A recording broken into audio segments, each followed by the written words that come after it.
Hello friends, next lecture में आपका जो है वेलकम है। Pair of the words with meaningful sentence हम कर रहे थे। ठीक है, तो हमने जो है पहले पार्ट में जो है हम कुछ वर्ड्स देख लिए थे हमने। ये हमने एसेंट एसेंट देख लिया था, एक्सेप्ट एक्सेप्ट, एडॉप्ट और एडॉप्टेड देख लिया था। आज हम आगे जो से चलेंगे। तो आप जानते हैं कि हमारा यूट्यूब चैनल भी है एक, ठीक है, होम एकेडमी के ही नाम से, और फेसबुक पेज भी है, इंस्टाग्राम भी है, उन पे जो है फॉलो कर लीजिए। तो यहाँ पर देखिए, आज हम पढ़ने वाले हैं अगला वर्ड। वर्ड नंबर 7 होगा एडवर्स। यहाँ पर एडवर्स और दूसरा वर्ड हमारे पास एवर्स है, इनका हम देखेंगे। तो ये भी जो है पेयर ऑफ द वर्ड्स में ही आएगा। आप देखेंगे इनकी स्पेलिंग जो है वो डिफरेंट होती है, मीनिंग भी इनका डिफरेंट होता है। इनका यूसेज हम सेंटेंस में किस तरीके से करेंगे, कहीं ना कहीं इनकी वॉइस जो है वो सेम निकलती है। तो पहला जो है एडवर्स जो है, तो सिंपल उर्दू में मीनिंग समझेंगे तो नामुनासिब हालात जो होते हैं, मतलब उनका मीनिंग हम अनफेवरेबल कंडीशंस कह सकते हैं, अनफेवरेबल सरकमस्टांसेस कह सकते हैं, बैड कंडीशन बैड सरकमस्टांसेस कह सकते हैं। तो ये इसका मीनिंग होगा। सेंटेंस में हम कैसे यूज करेंगे, जैसे कि he he kept up his struggle despite his adverse circumstances. कि क्या है इसका मीनिंग कि he kept up his struggle, उसने जो है अपनी स्ट्रगल जो है वो जारी रखी है।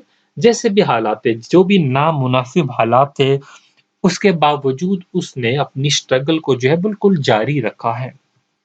तो हमने यहाँ पर जो है इसका मीनिंग समझ लिया कि एडवर्स का मीनिंग होगा मुश्किल हालात में।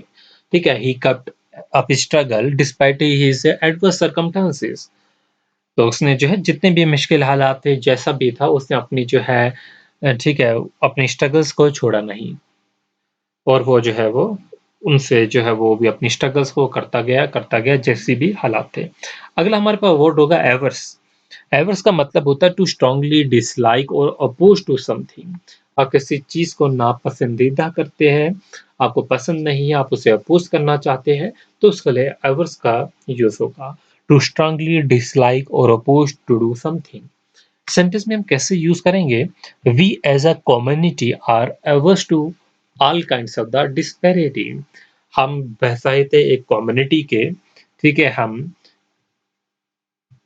हम एज अ कम्युनिटी जो है वो जो है भरपूर जो है मुखालफत करते हैं हम। ठीक है, किसी भी तफरका बाजी से, जैसे कि डिस्पेरिटी इसका मीनिंग होगा तफरका बाजी।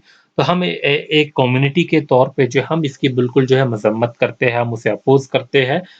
ठीक है, जब आप किसी भी चीज़ को डिसलाइक करते हो, अपोज़ करते हैं, तो उसके लिए हम सिंपली एवर्स का यूज़ करेंगे। याद रखेंगे किसका यूज़ करेंगे, एवर्स का।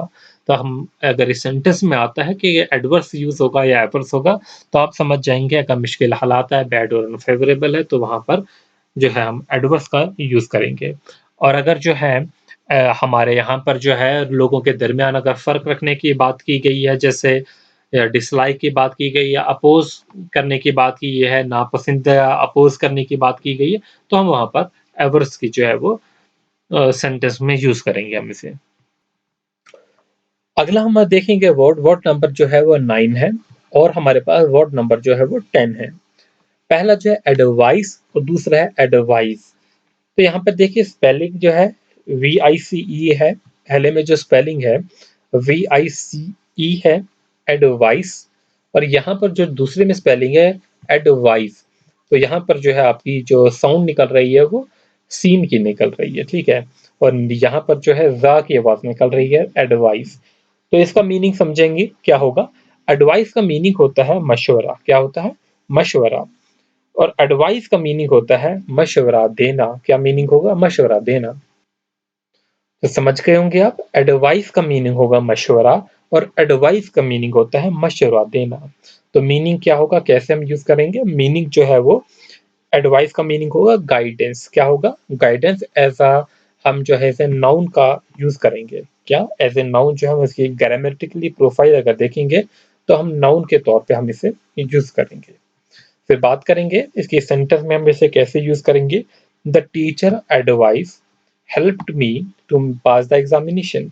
टीचर का जो मशवरा था, जो उस्ताद ने मशवरा दिया था, उसने मेरी मदद की, जिसकी वजह से मैं एग्जामिनेशन पास कर गया। फिर बात करेंगे एडवाइस की, जैसे कि मैंने कहा इसको हम एज अ वर्ब यूज करेंगे क्योंकि मशवरा देना, इसका मीनिंग क्या होगा? देना, मशवरा देना।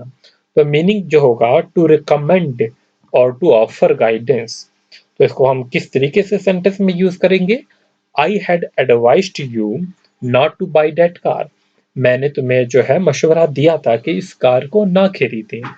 ठीक है, तो इस तरीके से आप समझ गए होंगे कि दोनों का मीनिंग जो है वो क्या है, कहाँ पर हम दोनों का यूज करेंगे। तो अगर आपके पास का कोई भी ऐसा सेंटेंस आता है जहां पर फिल इन द ब्लैंक्स दिया जाएगा और एक यहाँ पर एडवाइस या एडवाइस को जो है फिल करना होगा, होपफुली आप अच्छे से कर सकेंगे।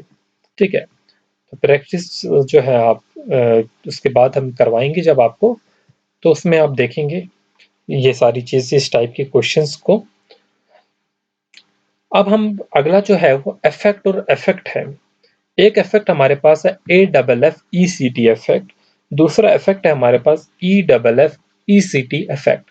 तो आप देखेंगे हम आवाज है दोनों, लेकिन इनकी स्पेलिंग, इनका मायने जो है, इनका मीनिंग जो है वो डिफरेंट है। तो हम दोनों का मीनिंग देखेंगे, इनका सेंटेंस देखेंगे कि हम इनको सेंटेंस में कैसे यूज करेंगे।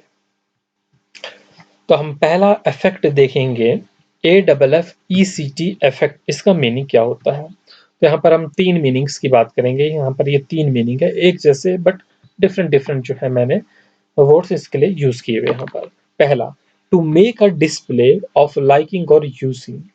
देखिए, आप किसी से मुतासिर होते हैं, कोई चीज आपको अच्छी लगती है, किसी से भी मुतासिर होकर आप उनके तरह जो है दिखने की कोशिश करते हैं, उनकी तरह चीजों को यूज करने की कोशिश करते हैं, तो हम उसे इफेक्ट कहलाएंगे। तो हम उसे क्या कहेंगे? AFFECT इफेक्ट कहेंगे।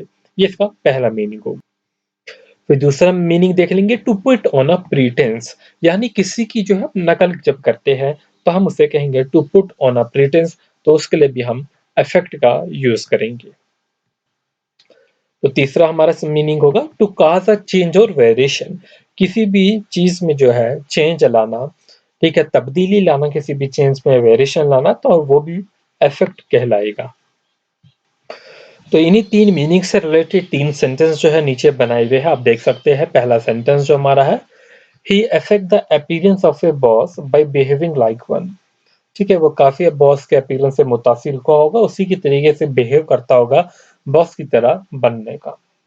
फिर अगला सेंटेंस है, he tried to court her by flirting with her but she replied to your words would not affect me. ठीक है, तो ये भी आप समझ गए होंगे। तो नीचे भी एक और सेंटेंस है, ठीक है, affect he face difficulties but it did not affect her ability to study. तो इस तरीके से जो है हम इफेक्ट का यूज करेंगे। अब हम देखेंगे इस इफेक्ट का मीनिंग। इस इफेक्ट का मीनिंग जो है, to cause to come into being, an outcome of a result के लिए हम EFFECT इफेक्ट का यूज करेंगे। सेंटेंस में देखेंगे जैसे कि the new education minister affected replacement of older education policy with the new ones. तो जो न्यू एजुकेशन मिनिस्टर है, it affected the replacement of older education policy को नई एजुकेशन पॉलिसी से रिप्लेस जब कर दिया है। तो आप देखेंगे तो ये क्या है, एक आउटकम ऑफ द रिजल्ट है कि ओल्ड को नई एजुकेशन पॉलिसी से रिप्लेस कर दिया है, तो ये इसका आउटकम होगा। तो इसके लिए हम जो है EFFECT इफेक्ट का यूज करेंगे, ना कि AFFECT इफेक्ट का यूज करेंगे। सेकंड सेंटेंस है, the effect of passive smoking is as harmful as active smoking. तो इफेक्ट जो होगा पैसिव स्मोकिंग का वो उतना ही हार्मफुल होता है जैसे कि एक्टिव स्मोकिंग होगी। तो क्या होता है एक्टिव स्मोकिंग और पैसिव स्मोकिंग? एक्टिव तो वो स्मोकर होते हैं जो जो खुद सिगरेट पी रहे होते हैं, लेकिन उनके आसपास जो लोग बैठे हुए होते हैं, अगर वो नहीं भी पी रहे होते हैं फिर भी जो है, तो उस धुएं में वो सांस ले रहे होते हैं, अगर स्मोकर के सामने बैठते हैं तो उन पे भी जो है बुरा असर पड़ता है उसका उनकी सेहत पर। तो उसे हम पैसिव स्मोकिंग कहते हैं। तो आपने देखा इफेक्ट का मीनिंग और EFFECT इफेक्ट दोनों जो है वो कहाँ पर यूज होते हैं। तो इस वीडियो में जो है, आज के लेसन में जो हमने शॉर्ट वीडियोस जो है, साथ साथ हम आपके जो मेन सब्जेक्ट के साथ साथ जो है इसे भी शुरू किए हुए हैं, ताकि जो है आप अच्छे से जो है इंग्लिश के जो है इन वर्ड्सों को समझ जाए। कहीं ना कहीं 1 से 2 नंबर जो है इस टॉपिक में से जरूर आएंगे। ठीक है, आगे जो है हम और जो है वो करेंगे नेक्स्ट वीडियो में। कुछ और जो है वर्ड्स हम देखने वाले हैं। तो कल की वीडियो में हमने इसमें 6 को जो है वो किए हुए थे। आज की वीडियो में भी 6 वर्ड्स जो है वो कंप्लीट हो चुके हैं। तो हम जो है जो भी इम्पोर्टेंट वर्ड्स होंगे उनकी प्रैक्टिस यहाँ पर ज़रूर करेंगे। Thanks for watching.